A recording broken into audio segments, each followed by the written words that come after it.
porque el Hijo del Hombre vino a buscar y a salvar lo que se había perdido. Vamos a orar. Señor, una vez más te damos gracias por este tiempo. Gracias, Señor, por este día. Nuevamente te pedimos, te rogamos de tu ayuda, de tu bendición para esta lección. Ayúdanos a que nuestro corazón sea sensible, perceptible a lo que tú nos quieres mostrar, enseñar, y que esto sirva y sea, Señor, para crecimiento, para madurez, que nosotros podamos conocerte un poquito más, amarte un poquito más. Te ruego de igual forma, Señor, por aquella persona que todavía no te conoce como Salvador de Salvo. Bendice este tiempo, yo te ruego toda palabra simple, inútil, sin sentido, que no tenga que ver con esta lección. Auxílianos. Gracias, Espíritu Santo, por favor, tomando control en este tiempo, en esta meditación de tu palabra. Bendice, Señor, en el precioso nombre de Jesús. Amén, amén, gracias. Puede tomar asiento. Continuamos, y la ocasión anterior ya entramos al capítulo 2 de Lucas. Capítulo 2, y pues bueno, en este capítulo nuevamente vamos a ver ciertos detalles. En este capítulo podemos de igual forma ver un incidente, si lo podemos llamar así, un breve pasaje y mención acerca de la niñez del Señor. Esto está en el versículo 52. Y pues vamos a ir al último versículo de este capítulo para poder ver este detalle. En el versículo 52 dice así: y Jesús crecía en sabiduría y en estatura y en gracia para con Dios y los hombres. Y vemos tres puntos podemos mencionar. Jesús crecía en sabiduría, hablando de un aspecto mental, espiritual, intelectual. Jesús crecía en estatura, hablando de situación física, biológica, normalmente, por supuesto. Y Jesús crecía en favor ante Dios y los hombres, en su aspecto espiritual. Bueno, antes de ya entrar al capítulo en sí, es yo creo importante considerar un cierto material, cierta información. Recordemos que el Evangelio de Lucas tiene un carácter histórico y ha sido escrito especialmente, por supuesto, para los griegos. Las personas a quienes fue dirigido el Evangelio, a quienes les está escribiendo Lucas, fueron los griegos.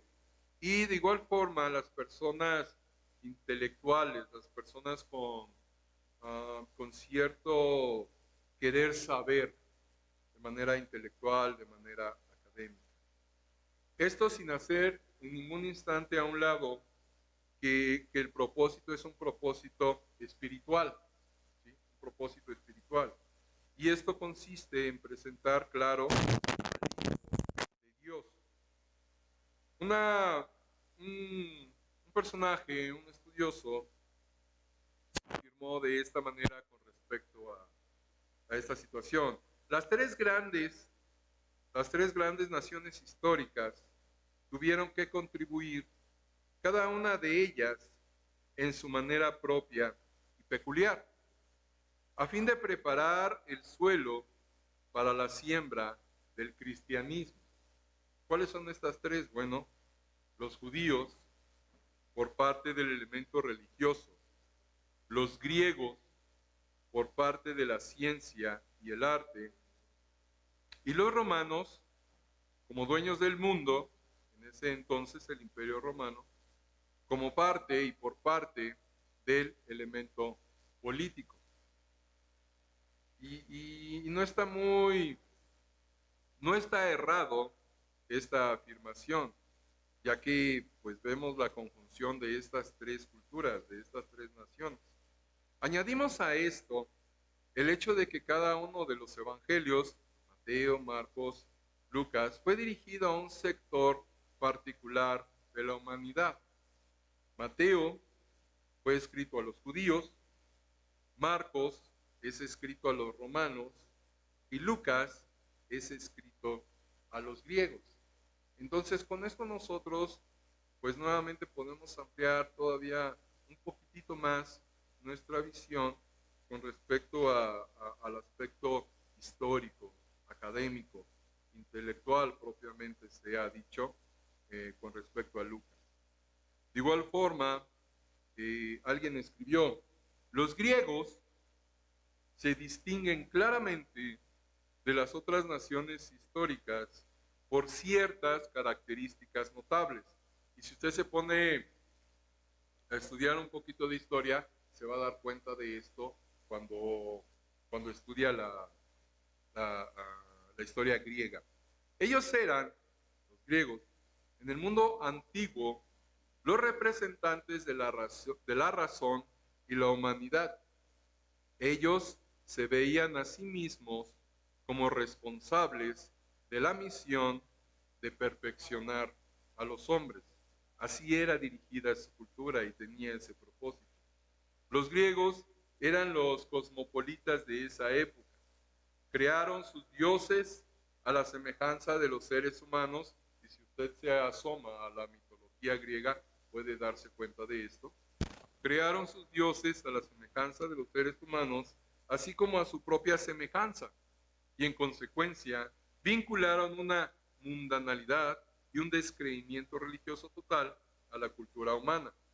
Pablo fue la persona apropiada e indicada para ir a Atenas e instruir a los griegos sobre su altar dedicado al Dios no conocido. Y esto lo vemos en el pasaje de Hechos,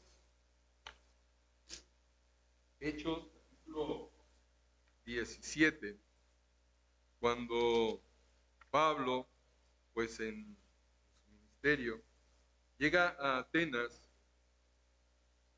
y él tiene la oportunidad de dirigirse a los griegos, y es algo muy interesante y peculiar cómo Pablo se dirige a los griegos, y por supuesto es algo a considerar.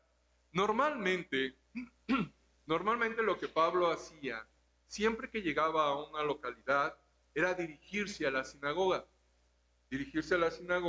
y ahí, a partir de la lectura de las escrituras del Antiguo Testamento, el apóstol Pablo predicaba el evangelio a los judíos y por supuesto a quienes estaban ahí de oyentes y fuera de la sinagoga. Pero era una costumbre que cada vez que Pablo llegaba a una localidad, él se dirigía a la sinagoga y comenzaba a presentar el evangelio a los judíos a partir de las escrituras.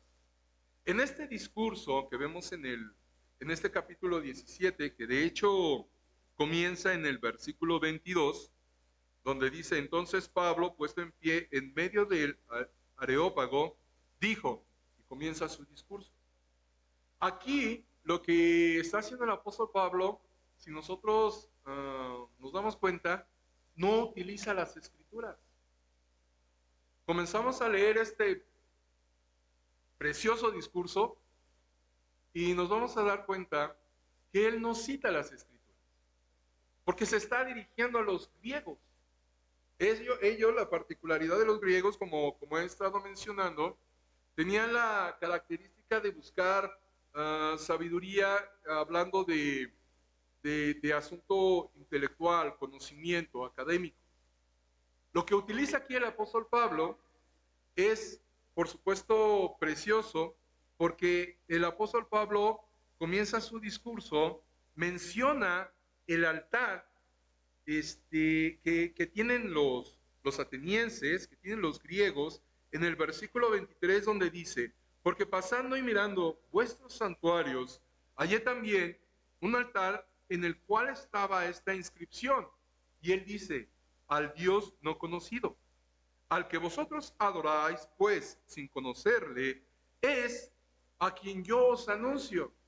Y él comienza entonces en este punto, comienza, a hablarles del Evangelio. ¿De qué manera? Dice el 24, perdón. El Dios que hizo el mundo y todas las cosas que en él hay, siendo Señor del cielo y de la tierra, no habita en templos hechos por manos humanas. ¿Qué está utilizando el apóstol Pablo? La creación. La creación. Sin entrar en detalle, como lo menciona Moisés ahí en Génesis, de, de cómo nos narra la creación, sin entrar en mucho detalle, el apóstol Pablo aquí lo que utiliza es la creación, mencionando a Dios como creador, para anunciarles el Evangelio. Y les habla del propósito del Evangelio. Comienza pues a decirles y hablarles de Dios, y luego en una invitación, el apóstol Pablo concluye este discurso en el versículo 30 diciendo: pero Dios, habiendo pasado por alto los tiempos de esta ignorancia, el apóstol Pablo está diciendo, está bien, ustedes tal vez no conocían al Creador, ustedes tal vez no tenían este conocimiento del Creador, de Dios, el único soberano, el que es Señor. Él lo menciona cuando menciona la creación, cuando dice el Señor, siendo Señor del cielo y de la tierra, en el 24. Entonces, él hablando de este señorío, de esta autoridad, de que Dios es creador, el apóstol Pablo, regreso al 30, dice, ahora manda a todos los hombres, en todo lugar, que se arrepientan, que se arrepientan. Y de aquí nosotros podemos obtener una enseñanza, amigos, hermanos, que no debe de faltar cuando nosotros compartimos el Evangelio.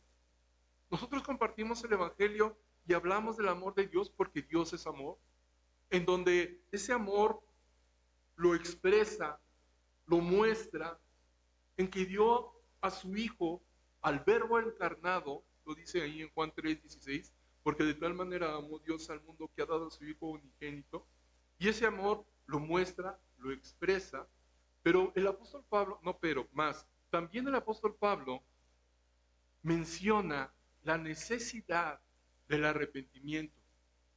Esto porque hay ocasiones que cuando nosotros compartimos el Evangelio, y yo creo que mucha gente está acostumbrada a ello, que únicamente se habla del amor de Dios. Y es bueno, Dios es amor. Pero si únicamente hablamos del amor de Dios, nos está faltando algo en este mensaje del Evangelio. ¿Qué es este algo? La necesidad del arrepentimiento. ¿Por qué? Versículo 31. Dice el apóstol Pablo, por cuanto ha establecido un día en el cual juzgará al mundo con justicia. Dios es juez. Dios es justo. Y es lo que nosotros debemos de mencionar. Sí, Dios te ama. Dios tiene un plan para ti.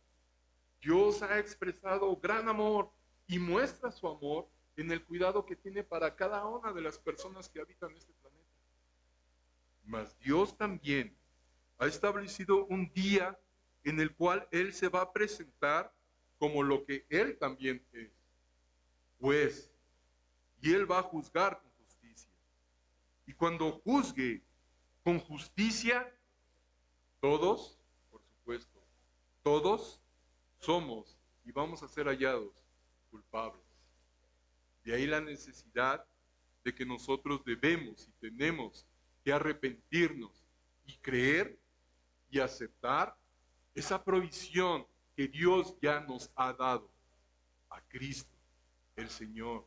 La justicia que Él nos da y que Él nos ofrece, la justificación que Él ha logrado cuando murió en la cruz del Calvario.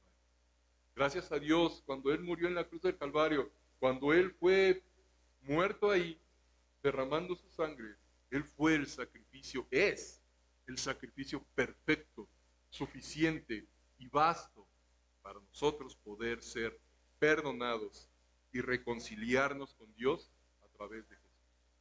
No debe de faltar esta porción, no debe de faltar esta parte en nuestro mensaje. Que no es muy popular, por supuesto que no. La gente la mayoría de la gente, lo único que quiere escuchar es el amor de Dios. Como que no le gusta escuchar, y de hecho no le gusta, y yo creo que a nadie nos gusta escuchar que merecemos el infierno, que el infierno es real, que el infierno es verdadero. Pero recordemos, tengamos bien presente que el Señor Jesucristo fue uno de los mensajes que dio a sus oyentes. Y tenemos muchos textos. Uno de ellos es cuando expresa ahí en Marcos 9 al final, cuando hace una descripción del infierno. Entonces, hermanos, yo quiero aprovechar esta ocasión para recordar que este mensaje del arrepentimiento y la situación de que Dios es Dios justo no debe de faltar cuando nosotros compartimos el Evangelio. Regresando, la misión universal de los griegos, en el mundo conocido aquel tiempo, fue así una parte de la preparación para la llegada del Señor Jesucristo al mundo. Y esto es precioso, hermanos. Yo leyendo, estudiando, conociendo un poquito más, es para quedarse verdaderamente maravillado. ¿Cómo que los griegos tuvieron que ver con preparar el mundo para que llegase el Señor Jesucristo? Bueno, la cultura griega obligó a los intelectuales de aquel tiempo a sentir y reconocer la insuficiencia de la razón humana, incluso en su desarrollo más perfecto. Esto para lograr una perfección de la humanidad. Las diferentes vertientes filosóficas que partieron de los griegos es lo que buscaban, una perfección humana, una perfección humana. Ahí podemos tener y vemos otra evidencia de lo que ellos estaban buscando. Bueno, ellos, con todas sus vertientes filosóficas, se quedaron esperando y deseando la aparición de alguien que pudiese llevar a cabo esa tarea, que pudiese llenar ese lugar, el hombre perfecto, hasta que llegó el Señor Jesucristo.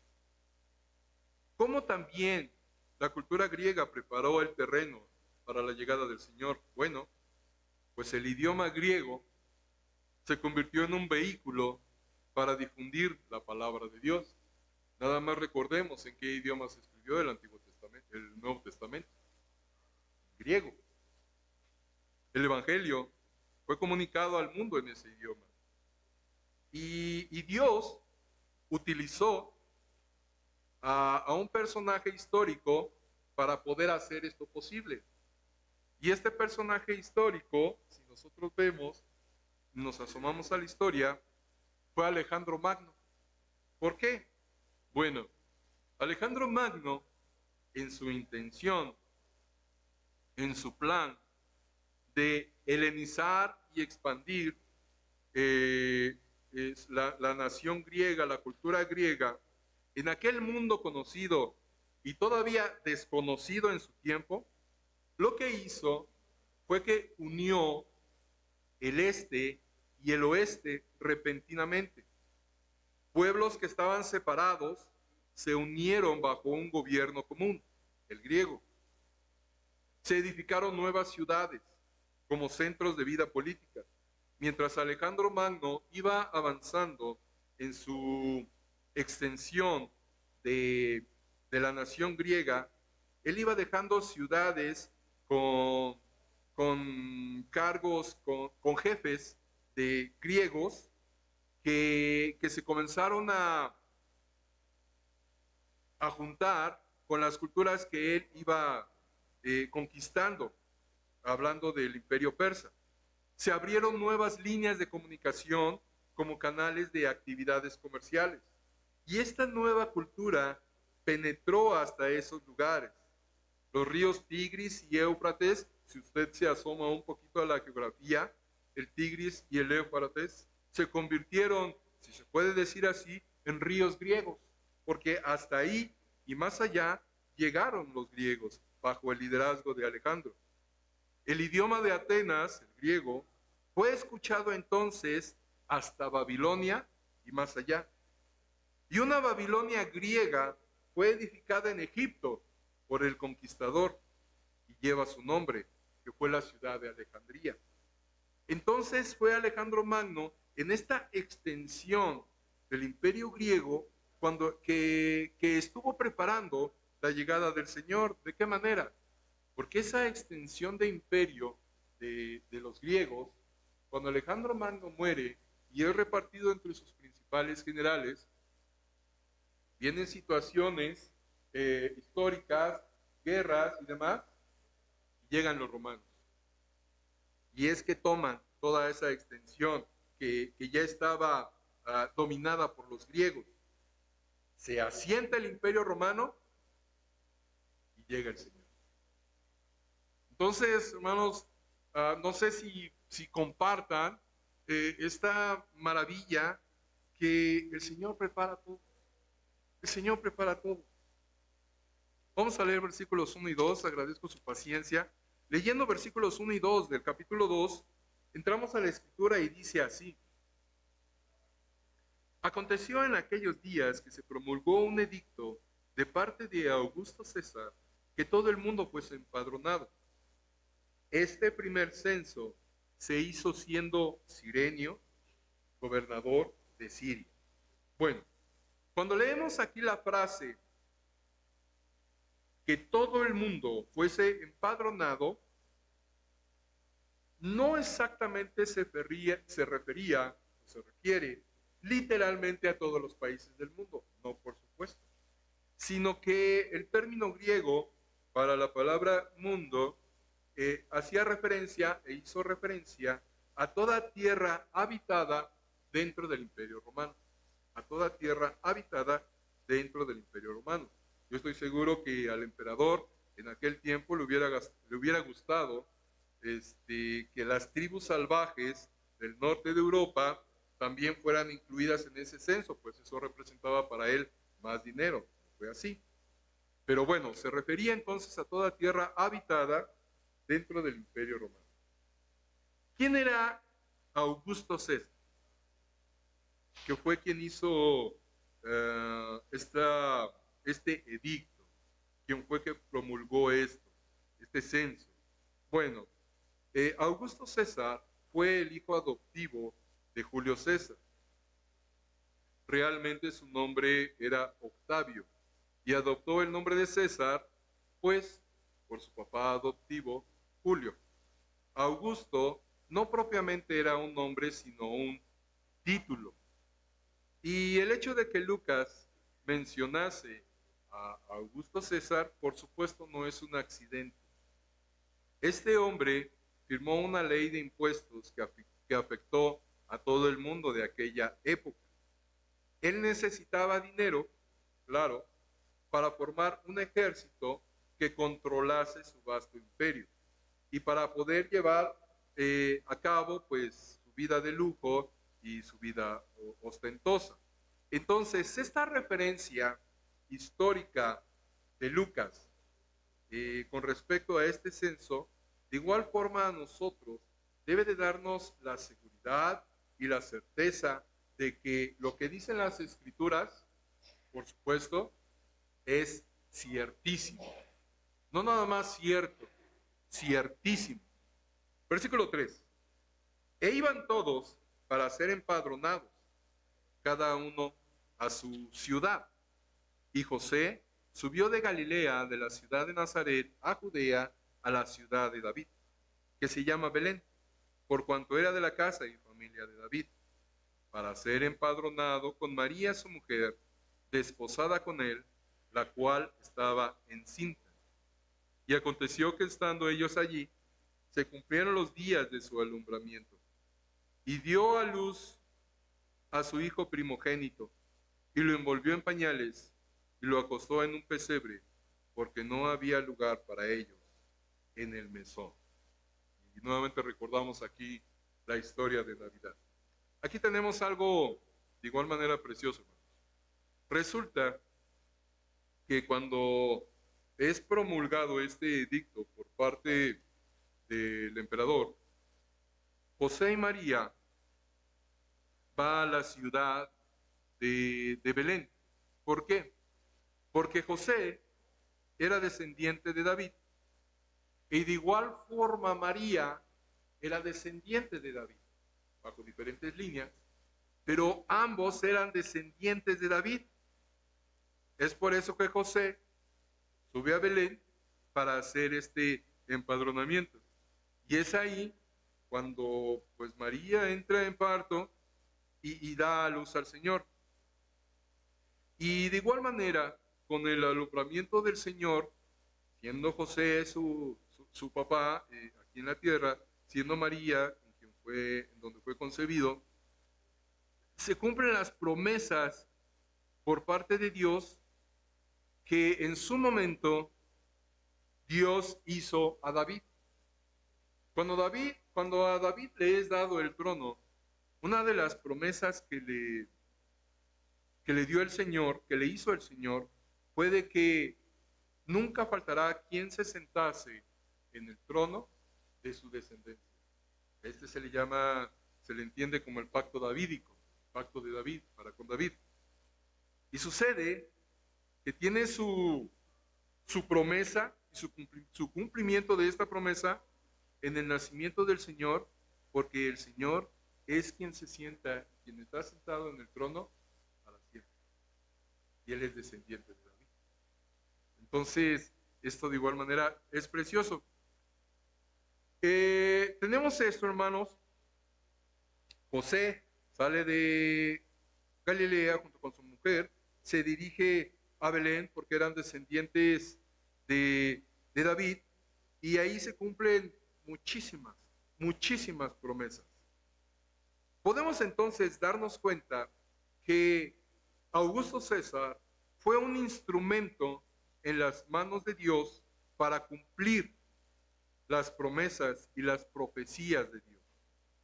Dijo el Señor ahí en Miqueas que el Señor habría de nacer en Belén, en Miqueas 5:2. Y vez tras vez vemos el cumplimiento de las profecías de Dios, y todo fue cumplido por lo dispuesto por Dios.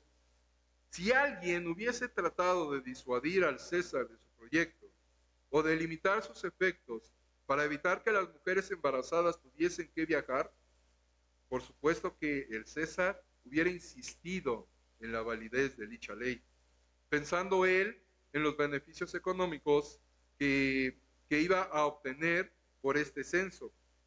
Pero bueno, todo está bajo el control de Dios, y Dios tiene control de todas las cosas. Aquí en este pasaje, Lucas se interesa por pequeños detalles, ya que nos cuenta en el versículo 7, donde dice, y dio a luz a su hijo primogénito, y nos cuenta una particularidad, un detalle, que dice, y lo envolvió en pañales, y lo acostó en un pesebre. Vemos al Hijo de Dios, vemos al Verbo encarnado, envuelto en pañales. Y esto nos habla de cuán perfectamente es su humanidad.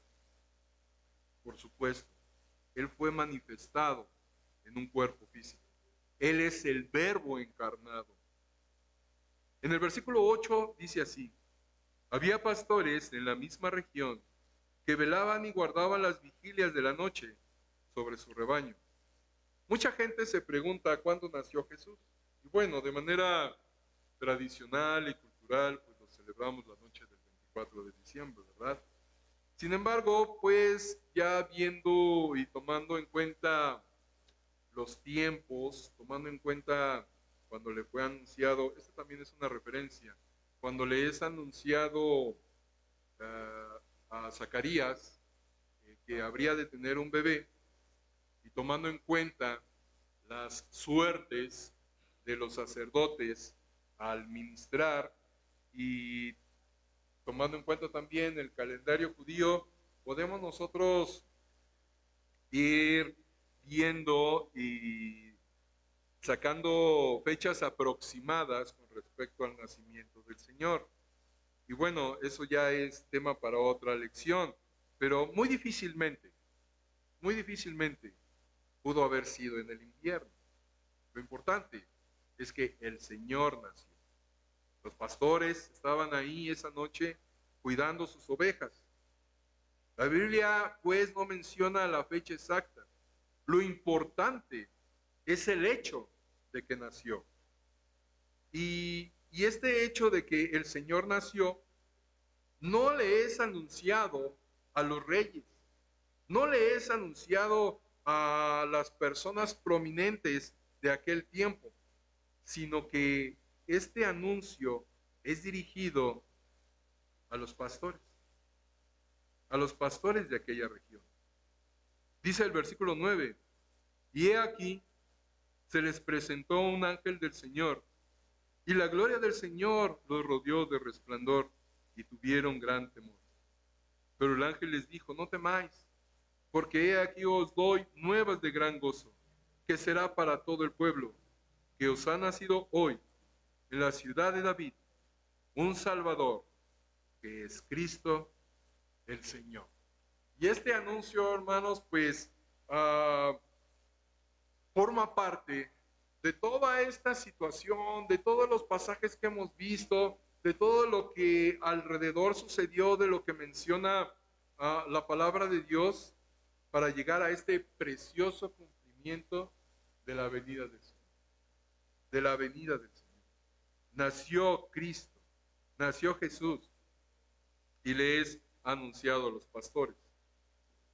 El nacimiento del Señor, pues, es el cumplimiento de las promesas de Dios. Y en este plan, nuevamente lo menciono, en este plan que el Señor nos está presentando aquí, en este plan que de manera cultural y tradicional casi todo el mundo conoce, nosotros tenemos un papel muy importante, muy importante. ¿Cuál es este papel? De que el Señor nació para la salvación de cada uno de nosotros, para que nuestro nombre pueda ser escrito en el libro de la vida. Sin embargo, la decisión es personal. Vez tras vez, gracias a Dios por aquellos que el Señor nos dio la oportunidad de que nuevamente se nos anunciara el Evangelio y pudiéramos venir a sus pies. Pero ¿cuántas veces nos es anunciado el Evangelio y le hemos rechazado? ¿Cuántas veces lo hicimos? ¿O cuántas veces lo ha hecho usted? De que el Evangelio le es anunciado y vez tras vez usted lo rechaza. Vez tras vez lo hace menos. Vez tras vez lo ignora. Va a llegar el momento, va a llegar el tiempo en que el Señor, pues ya se presentó como Salvador, pero va a llegar el tiempo en que Él se va a presentar como juez. Y Él va a juzgar con justicia. Y en ese día, si usted no tiene la justificación de Dios, será terrible para usted.